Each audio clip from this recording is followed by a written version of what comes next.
मोदी 5 देशों की यात्रा के लिए निकल पड़े हैं और वो पहुंच चुके हैं यूएई, जहां उनका जोरदार स्वागत हुआ। स्वागत भी ऐसा कि 56 मुस्लिम देश टकटकी लगाए देखते रह गए। दरअसल पीएम मोदी आज यूएई पहुंचे हैं। इस वक्त पीएम मोदी 5 देशों की यात्रा पर हैं। इसके तहत वो सबसे पहले यूएई के अबू धाबी पहुंचे हैं।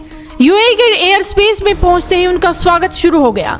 प्रधानमंत्री मोदी के IF-1 ने जैसे ही यूएई के हवाई क्षेत्र में प्रवेश किया तो उसे F-16 विमान से एस्कॉर्ट किया गया। इसका वीडियो भी सामने आया है जो सोशल मीडिया पर तेजी के साथ वायरल हो रहा है। दोनों देशों के बीच इसे बढ़ती स्ट्रेटेजिक पार्टनरशिप और आपसी भरोसे का प्रतीक माना जा रहा है। वीडियो में नजर आ रहा है कि पीएम नरेंद्र मोदी के एयरक्राफ्ट के साथ यूएई की वायुसेना के अत्याधुनिक F-16 लड़ाकू विमान आसमान में उड़ान भर रहे हैं। जान लें कि किसी राष्ट्रीय अध्यक्ष या अहम विदेशी मेहमान का स्वागत करने के लिए इस प्रकार का एस्कॉर्ट काफी खास माना जाता है। F-16 एस्कॉर्ट करते हुए पीएम मोदी के विमान को एयरपोर्ट पर ले गया, जहां उनका स्वागत करने के लिए यूएई के राष्ट्रपति मौजूद थे। यूएई में लैंड करने पर उन्हें गार्ड ऑफ ऑनर दिया गया। पीएम मोदी का प्रेसिडेंशियल एयरपोर्ट पर यूएई के राष्ट्रपति शेख मोहम्मद बिन जायद अल नाहयान ने उनका स्वागत किया। इस दौरान दोनों नेताओं में काफी अच्छी ट्यूनिंग दिखी।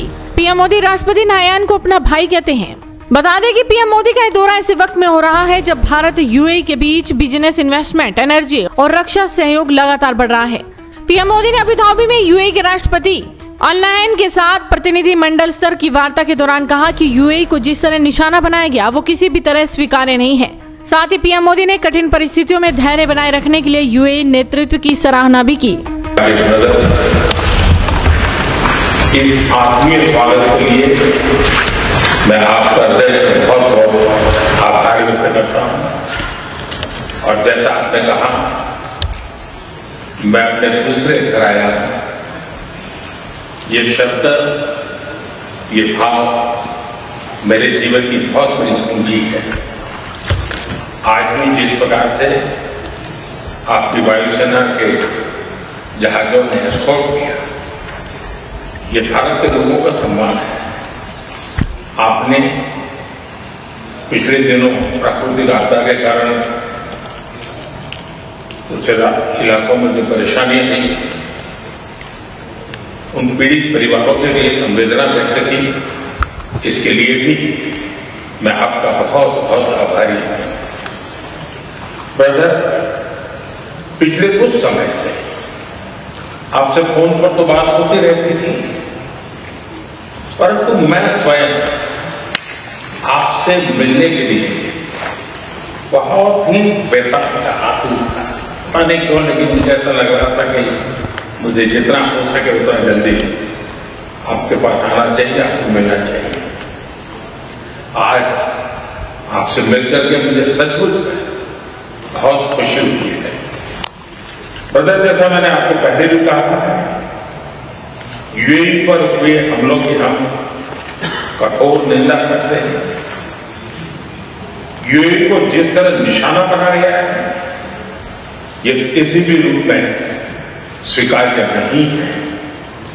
ब्रदर, इन कठिन परिस्थितियों में आपने जिस संयम, करेज और विजन का परिचय दिखाया है, यह बहुत ही सराहनीय है। राष्ट्रीय एकता, सुरक्षा और क्षेत्रीय अखंडता को बनाए रखने में आपके नेतृत्व में उठाए गए कदमों का हम अभिनंदन करते हैं। कठिन समय यूएई में रहने वाले भारतीय समुदाय की चिंता करने और उनकी देखभाल की जाए। जिस प्रकार से आपने उसको अपने परिवार के सदस्यों पर संभाला है, मैं यूएई सरकार का, आपका, रॉयल फैमिली का हृदय से बहुत बहुत आभार व्यक्त करता हूं। ब्रदर, पश्चिम एशिया क्षेत्र में युद्ध की परिस्थिति का प्रभाव आज पूरे विश्व पर दिखाई दे रहा है। भारत ने हमेशा समस्याओं के समाधान के लिए डायलॉग और डिप्लोमेसी को प्राथमिकता दी है। हॉर्मुज़ को फ्री, ओपन और सेफ बनाए रखना, ये हमारी सबसे बड़ी प्राथमिकता है। इस विषय में अंतर्राष्ट्रीय कानूनों का पालन आवश्यक है। ब्रदर, भारत हर परिस्थिति में यूएई के साथ कंधे से कंधा मिलाकर खड़ा है और आगे भी खड़ा रहेगा। जल्द से जल्द शांति और स्थिरता की बहाली के लिए भारत हर संभव सहयोग देने के लिए तैयार है। ब्रदर, हमारी कॉम्प्रिहेंसिव स्ट्रेटेजिक पार्टनरशिप को निरंतर नई ऊंचाइयों तक पहुंचाने के लिए मैं आपका हृदय से बहुत बहुत अभिनंदन करता हूं।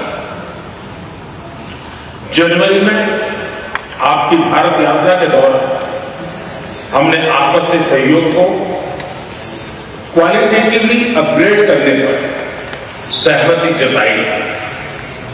इतने कम समय में भी हमने सभी विषयों में उल्लेखनीय प्रगति की है। दोनों टीमों के बीच भी करीबी संपर्क रहा। आज जिस तरह की परिस्थिति है, इसमें भारत और यूएई की स्ट्रेटेजिक साझेदारी, इसका महत्व कई गुना बढ़ गया। हम आने वाले समय में हर क्षेत्र में साथ मिलकर के आगे बढ़ते रहेंगे। एक बार फिर आपके आत्मीयता भरे स्वागत और गहरी मित्रता के लिए मैं हृदय से आपका बहुत बहुत आभार व्यक्त करता हूं। इस छोटी लेकिन महत्वपूर्ण यात्रा के दौरान भारत और यूएई के बीच रणनीतिक रक्षा साझेदारी को लेकर समझौता हुआ। इसके साथ ही स्ट्रेटेजिक पेट्रोलियम रिजर्व पर भी दोनों देशों ने एमओयू पर हस्ताक्षर किए, जिससे भारत की ऊर्जा सुरक्षा को मजबूती मिलने की उम्मीद है। एलपीजी यानी रसोई गैस की आपूर्ति को लेकर भी महत्वपूर्ण सहमति बनी।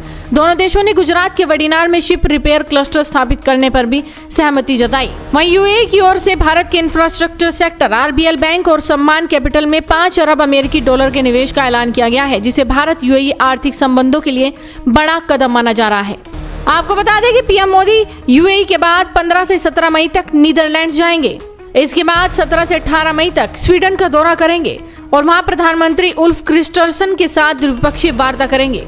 19 मई को ओस्लो में आयोजित तीसरे इंडिया नॉर्डिक शिखर सम्मेलन में पीएम मोदी हिस्सा लेंगे और दौरे के अंतिम चरण में प्रधानमंत्री 19 से 20 मई तक इटली जाएंगे, जहां वो प्रधानमंत्री जॉर्जिया मेलोनी और राष्ट्रपति सर्जियो मातारेला से मुलाकात करेंगे। फिलहाल यूएई में जिस तरह से पीएम मोदी का शानदार स्वागत हुआ, उसे देखकर विरोधियों को मिर्ची जरूर लगेगी। तो आप भी इस वीडियो को शेयर कीजिए और जुड़े रहिए हेडलाइंस इंडिया के साथ।